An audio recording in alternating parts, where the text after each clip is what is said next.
Sinimulan na raw ho ng Presidential Anti-Organized Crime Commission o PAOK ang paghahanap sa pinagmulan at koneksyon ng online gambling sa Pilipinas. Ayon po kay PAOK Executive Director Gilbert Cruz, naipag-ugnay na rin sila sa iba pang ahensya ng gobyerno hinggil dito. Bukod nga po sa ugat ng isugal, pag-aaralan din ng ahensya ang mga koneksyon ho nito. Partikular na nga ho dyan ang posibilidad na baka may pang-aabuso rin na nagaganap kagaya po ng mga nangyayari noon sa mga illegal na operasyon ng Pogo.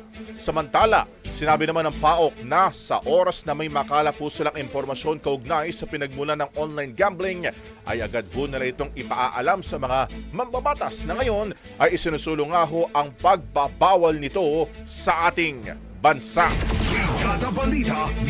Ang bahaging ito ay hatid sa atin ng Yummyvit ES3 Syrup. Simulang tuparin ang pangarap ng iyong anak. And starting now,